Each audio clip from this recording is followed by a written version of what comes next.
नमस्ते मित्रों, हम बात करेंगे पुराणों के गजब गपोड़ों के बारे में। आपके सामने प्रस्तुत है श्री वामन पुराण, गीता प्रेस गोरखपुर।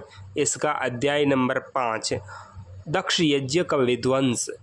शिव ने कितने क्रोध में आकर के दक्ष यज्ञ का विध्वंस किया, वो आपके सामने प्रस्तुत है। पुलस्त्य जी बोले, जटाधारी भगवान शिव को क्रोध से आंखें लाल किए देखकर भगवान विष्णु उस स्थान से हटकर कुब्जाग्र ऋषिकेश में छिप गए। देखो भाइयों, शिव जी का इतना खतरनाक क्रोध है कि विष्णु भी डर के छुप गए उनसे। कितने खतरनाक गपोड़े मारते हैं ये पोप जी। विष्णु जी को डरपोक बता दिया है। आगे देखिए, मुने क्रुद्ध शिव को देखकर 8 वसु तेजी से पिघलने लगे। इस कारण वहाँ सीता नाम की नदी प्रवाहित हुई। वहाँ पूजा के लिए स्थित त्रिनेत्रधारी 11 रुद्र भय के मारे इधर उधर भागते हुए शिव के निकट जाकर उनमें ही लीन हो गए। महामुनि नारद शंकर को निकट आते देख विश्व देवगण, अश्विनी कुमार, साध्य वृद्ध, वायु, अग्नि एवं सूर्य पुरोडास खाते हुए भाग गए। फिर तो ताराओं के साथ चंद्रमा रात्रि को प्रकाशित करते हुए आकाश में ऊपर जाकर अपने स्थान पर स्थित हो गए।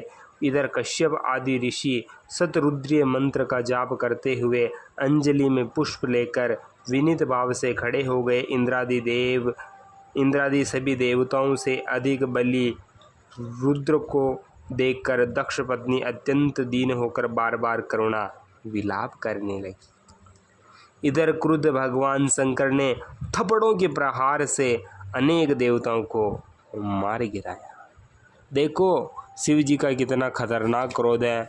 देवताओं के दे थप्पड़, थप्पड़ों का प्रहार ही प्रहार। आगे देखिए, मुने शंकर जी ने इसी प्रकार कुछ देवताओं को पैरों के प्रहार से यानी कि लात मारे, कभी घूंसे मारे, कुछ को त्रिशूल और कुछ को अपने तृतीय नेत्र की अग्नि द्वारा नष्ट कर दिया।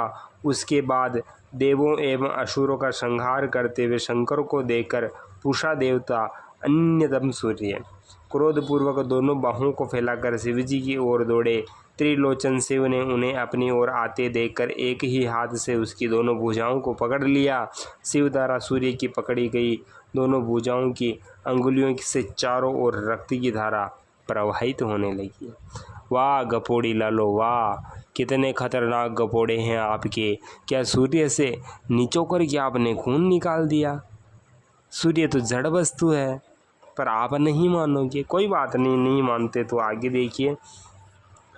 फिर भगवान शिव दिवाकर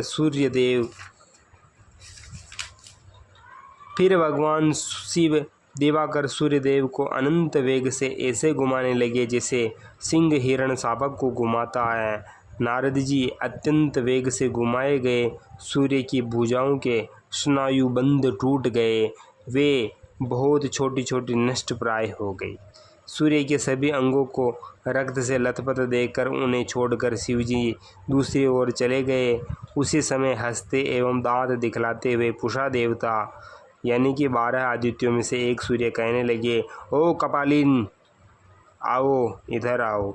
इस पर क्रुद्ध रुद्र ने वेग पूर्वक मुक्की की मार से पूषा के दांतों को धरती पर गिरा दिया। इस प्रकार दांत टूटने एवं रक्त से लथपथ होकर पूषा देवता वज्र से नष्ट हुए पर्वत के समान बेहोश होकर पृथ्वी पर गिर पड़े। इस प्रकार गिरे हुए पूषा को रुधिर से लथपथ देखकर भग देवता तृतीय सूर्य भेद भयंकर नेत्रों से शिवजी की ओर देखने लगे।